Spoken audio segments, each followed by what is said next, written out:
Good morning. আজকে অনেকটা দিন পরে আপনাদের কাছে একটা নতুন ভিডিও নিয়ে এসেছি। আশা করছি আপনাদের কাছে ভালো লাগবে। আপনারা কীরকম আছেন অবশ্যই কমেন্ট করে জানাবেন। এতদিন একটা অ্যাঙ্গেলে ভিডিও করতাম, মানে রেশুটা লম্বা ছিল, তো ভাবলাম এখন ব্লগিংয়েরটাই করি, কারণ ভালো লাগে ব্লগিংটা করতে। কিন্তু আমার খুব এটা শখের একটা, আমার লাইফের বলতে পারেন একটা খুব আনন্দের মুহূর্ত যে ব্লগিং করাটা। তো ভাবলাম ব্লগটা যেরকমই হোক আমি এটা শেয়ার করব আপনাদের কাছে। এরকম করে 2-3টা ব্লগ আমি বানিয়েও রেখেছি। ভাবলাম আমি তো অন্য ফোন দিয়ে করি, তো সেই ফোনটা সবসময় আমি হাতের কাছে পাই না, তো সেজন্য ভাবলাম আমারটা দিয়ে আমি আবার কন্টিনিউ করি। ভালো লাগে না আপনাদের কাছে যখন আমি ব্লগ দিতে পারি না, আমার একদমই ভালো লাগে না। তো আশা করছি আপনি একটু অ্যাডজাস্ট করবেন কিছুটা দিন, কারণ আমিও একটু নতুন ফোন নেব, একটু সময় লাগবে। তো ততদিন আপনারা এটা দিয়ে আমার ব্লগগুলো একটু কষ্ট করে ওয়াচ করবেন। তো সকালবেলা অতটা সকালও বলবো না, আমার ছেলে মেয়ে স্কুলেও গিয়েছে, তো ওদেরকে যখন ছেড়ে আসি না, এসে যেন আমি হাঁপিয়ে যাই। এতটা গরম, প্রচণ্ড বৃষ্টি চলছে, তারপরে যেন এখানে অনেক গরম। তো এসে আমি আর রাজার বাবা চা খাবো। তো রাজার বাবা কিন্তু অফিসে চলেও গিয়েছে, কারণ আমি এখন আর সকালবেলা উঠি চা খাই না। আমার অনেকটা ক্ষতি, মানে অনেকটা অসুস্থ হয়েছি, তো উঠেই কিন্তু আমি চাটা এখন আর নিই না। তো ধরুন এখন ঘড়িতে 7:30 বাজে, আমি চাটা নিয়েছি। আজকে ব্রেকফাস্টটা করে নিয়েছিলাম, যে দিনের ভিডিও এটা আমি ব্রেকফাস্ট করে নিয়েছিলাম সকাল সকালই। তো রাজার বাবা চলে যাওয়াতে এখন বিস্তার ঠিকঠাক করে দুপুর রান্নাবান্না করব। ওই সময় আমার দিদিকে ফোন করেছে, হঠাৎ কেন যেন মনে হলো যে জন্মাষ্টমীটা কবে আমি একটা শিওর করে নিই। তো দিদি ফোন করে বললো যে শনিবারে আমরা পালন করব।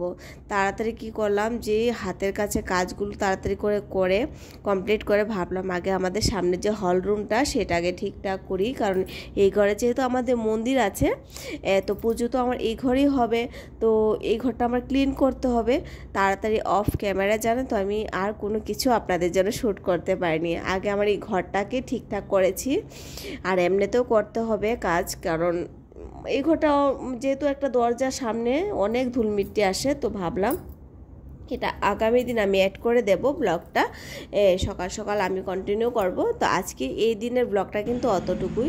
এটা হচ্ছে তার পরের দিন একদম খুব সকালবেলা, এই ধরুন 5টা নাগাদ হবে।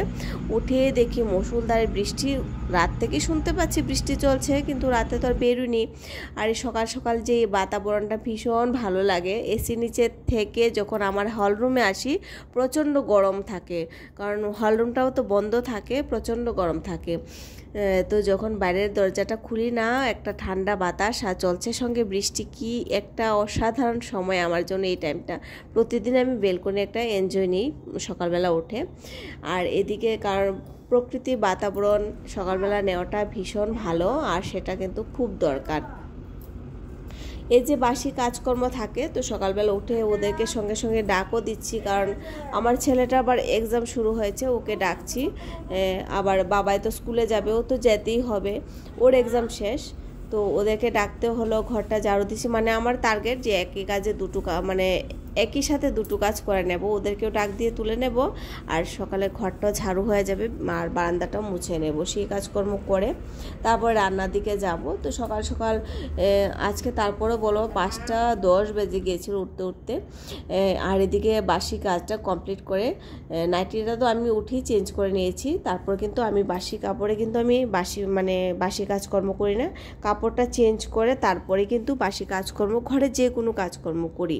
আর সম্ভব হলে স্নানটাও করে নিই। এখন তো গরম, তবে শীতে কিন্তু সেটা অসম্ভব ব্যাপার, শীতে সেটা সম্ভব না, কারণ এখানে যেই পর্যাপ্ত পরিমাণে ঠান্ডা হয়, শীতটা থাকে, সেটা হার মেনে যায়। তো সেই জন্য গরমটার কথাই কিন্তু আমি বলছি। তো যে গতকাল রাতে বাসন টাসন ধুয়ে রাখলাম, সেগুলো আগে স্ল্যাবটা আগে আমি পরিষ্কার করে নিই, যেহেতু ছোটো এখানে আমার কাটা বাটা সমস্ত কিছু করতে হবে। তো সেই জন্য আগে বাসনগুলো উঠিয়ে আগে আমি এই জায়গাটা ভালো করে মুছে নেব। আর সকালবেলা আমি কিন্তু আবার একটু বাসিটা ভাঙি, যে একটা শুকনা কাপড় আর ভিজা কাপড় দিয়ে সুন্দর করে মুছে তারপর যাই রান্নাবান্না করি। এখন তো আর উঠে আর চাটা করি না, আর চার কোনো ঝামেলা আমার উঠি, কিন্তু সেই ঝামেলাটা নেই এখন আর। জানি না সেই অভ্যাসটা কতদিন ধরে রাখতে পারবো।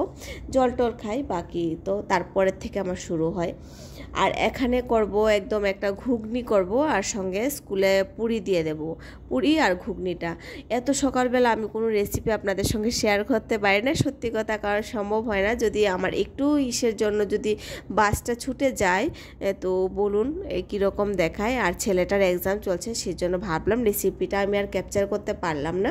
তো একটা ঘুগনি বানিয়েছিলাম আর সঙ্গে পুরি, আর জলটা থাকতে থাকতে যতটুকু কাজকর্ম করে নিতে পারি।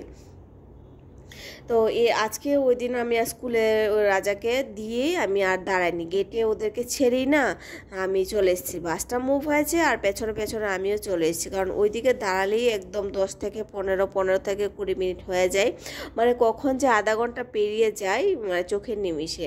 তো সেই জন্য ভাবলাম আজকে আর দাঁড়াবো না, সেই জন্য সঙ্গে সঙ্গে যদি চলে আসি তাহলে এনার্জিটা থাকে। যদি দাঁড়িয়ে সবার সঙ্গে একটু কথা বলি, গরমে শরীরটা আরও ক্লান্ত হয়ে যায়, জানো তো, এরকম একটা ব্যাপার। আর বাসনকুসন ধুই। আর কয়টা দিন আগে আমি একটা কি করেছি আপনাদের সঙ্গে তো আর শেয়ার, মিনি ব্লগে হয়তো করেছিলাম, বাকি ব্লগিংয়ে দেখায়নি। এরকম একটা কড়াই নিয়েছি আমি, স্টিলের কড়াইটা অন্য একটা ভিডিওতে আপনাদের সঙ্গে ভালোভাবে শেয়ার করব, কারণ এটা শুধু স্বাস্থ্যের পক্ষে আমার জন্য না, আশা করি মানে মনে হয় এটা প্রত্যেকের জন্য সেটাই ঠিক। এই যে ভালো একটা লেয়ারের কোট করা যে স্টিলের কড়াইগুলো, সেটা কিন্তু আমাদের কিচেনের খুব প্রয়োজন এখন। অ্যালুমিনিয়াম থেকে সেটা মানে খুব ক্ষতিকর অ্যালুমিনিয়ামটা। তো সেই জন্য আমি আস্তে আস্তে করে বাদ দেওয়ার চেষ্টা করছি, তবে একটা বাজেটের ব্যাপার, সেই জন্য একই সঙ্গে হচ্ছে না। তো কড়াইটার সঙ্গে সঙ্গে পরিষ্কার করে নিয়ে ভালো লাগে, স্টিলের কড়াইটা যখন পরিষ্কার থাকে না অনেকটা ভালো লাগে, রান্নাঘরটা যেমন একটা চকচক করে।